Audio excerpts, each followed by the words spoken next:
Hey guys, so I've had a lot of questions about what tiny houses do for addresses. So I wanted to take a look at this, dive into it a little bit more. So do tiny houses even have addresses?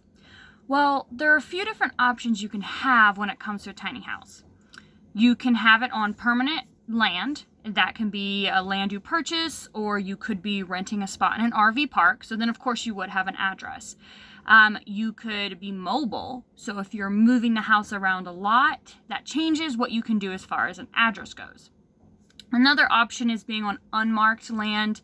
This usually happens when you are mobile. You can move around, stay on BLM land, different places, different people's properties when you're moving around. And then you can also buy brand new land and get an address there yourself. So I'll tell you a little bit about what we did when it came to our tiny houses. Our first tiny house, we knew we were going to be moving around a lot. So we were staying on BLM land for a couple weeks, finding new areas. We actually found quite a few areas to park when we first moved to Utah. We met some people who had extra land that we were able to stay on, but there was no address. So there may have been an address, but there was definitely no post office, no mailbox that we could use.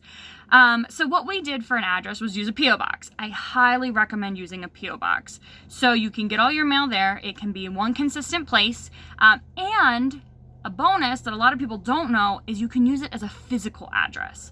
So you can use your the street name of that post office and then your unit number with your P.O. box and use that as an actual physical location.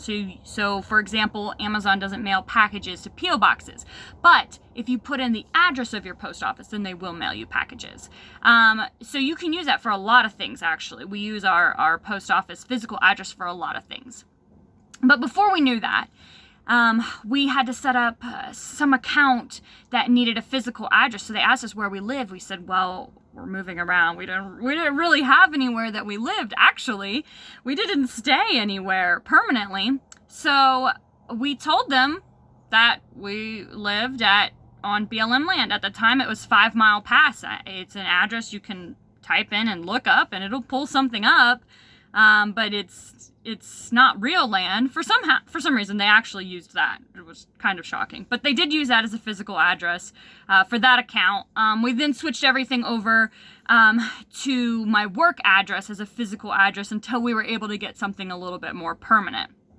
So it can be a little bit difficult to get an address if you are moving around, if you don't have permanent land, but I highly recommend getting a P.O. box because you can do so much with a P.O. box and you can transfer them. So we moved a lot. We've moved 5 different times in the past 4 years.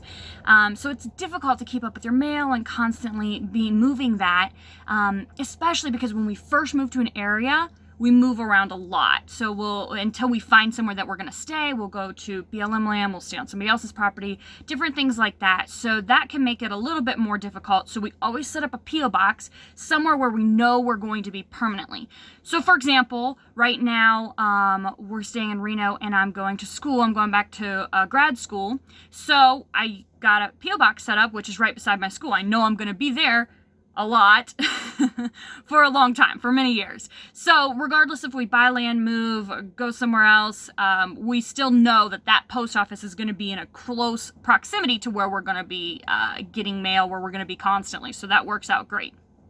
Another option that a lot of tiny housers do is using friends or family. So we have done that for a little bit at some point where we'll set up our mail to a parent's or somebody close by's address.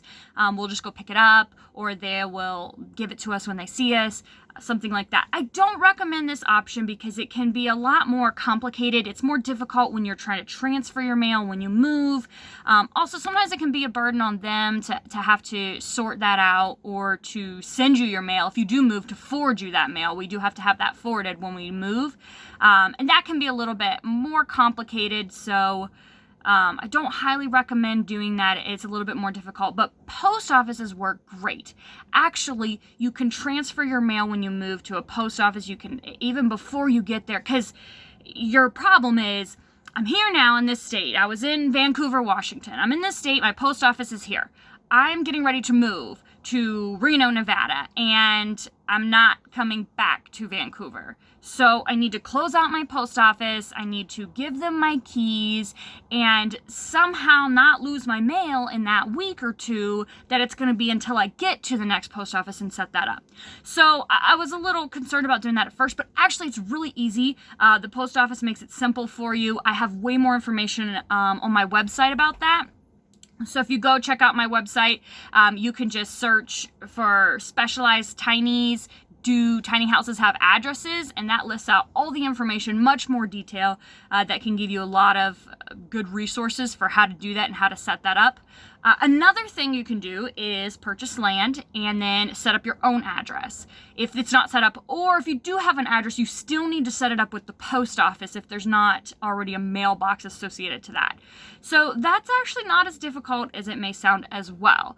I do have all the information about how to do that on my website as well, which I will link in the comments. So make sure you check that out. If you need to set up an address, it can be very useful. So that's kind of what we're doing right now. We actually just bought property, working on getting a real permanent house built too.